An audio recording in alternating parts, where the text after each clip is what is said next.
चित्तौड़गढ़ की बात कर लेते हैं। चित्तौड़गढ़ में द बर्निंग कार, कलेक्ट्रेट के पास पंचायत समिति के बाहर खड़ी कार में आग लगी। गैस से संचालित कार में आग लगने से मौके पर अफरा तफरी का माहौल नजर आया।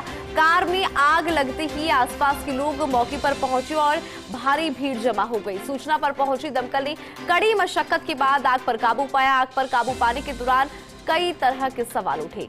आग बुझाते समय दमकल कर्मियों के पास नहीं थे कोई भी सुरक्षा इंतजाम और बिना सुरक्षा उपकरणों के दमकल कर्मी जान जोखिम में डालकर आग को बुझाते रहे। अगर सिलेंडर में ब्लास्ट हो जाता तो मौके पर बड़ा हादसा हो सकता था। ये भी अपने आप एक बड़ा सवाल है। सुरक्षा के अभाव में आसानी से दमकल कर्मी भी हादसे का शिकार हो सकते थे। हालांकि कार में आग लगने के कारणों का फिलहाल खुलासा नहीं हुआ है।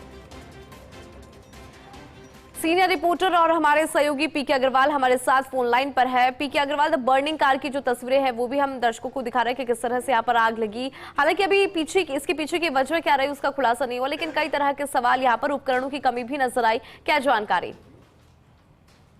दरअसल ये जो इलाका है वो सबसे व्यस्तम इलाका है। कलेक्ट्रेट के सामने का इलाका है। कलेक्ट्रेट से महज चंद कदमों की दूरी पर पंचायत समिति की दुकानें हैं और उनके बाहर बहुत सारी भीड़ भाड़ रहती है। वहाँ ये कार बाहर रखी थी और अचानक कार धधक उठी। कार में से जब आग की लपटें निकलने लगी तो अफरा तफरी का माहौल मच गया और वहाँ जो लोग थे वो दूर दूर भागने लगे। तो जमघट खड़ा हो गया। निश्चित तौर पर कहा जा सकता है कि जब ऐसी घटना होती है तो अफरा तफरी का माहौल मचना भी स्वाभाविक होता है।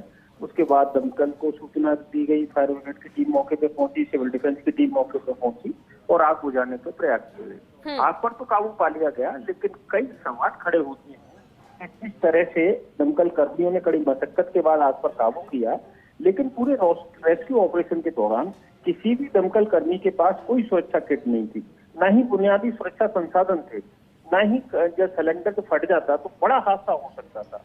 ऐसे में सवाल उठता है कि आखिर लाखों रुपए बजट में जब आते हैं सुरक्षा के लिए तो दमकल कर्मी जो हमारी सुरक्षा के लिए दौड़ रहे हैं उनके पास तो सेफ्टी शूज नहीं है, सेफ्टी इंतजाम नहीं है, सुरक्षा। हालांकि आग पर काबू पा लिया गया है। फिलहाल पूरी तरह जो कार है वो निश्चित तौर पर पूरी तरह जलने से बची है, लेकिन नुकसान हुआ है।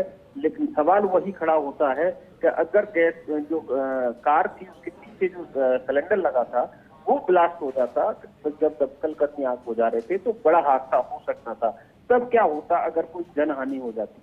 तो निश्चित तौर पर कहा जा सकता है कि प्रशासन और दमकल विभाग को जो फायर ब्रिगेड सिस्टम है, सेफ्टी सिस्टम है, उनको इस ओर ध्यान देना चाहिए कि दूसरों की सुरक्षा के लिए हम जिन्हें अपनी जान झोंक रहे हैं उनकी खुद की कितनी सुरक्षा है।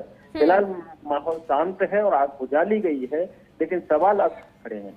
जी ठीक है पीके अग्रवाल, बहुत शुक्रिया पूरी खबर पर विस्तार से जानकारी के लिए।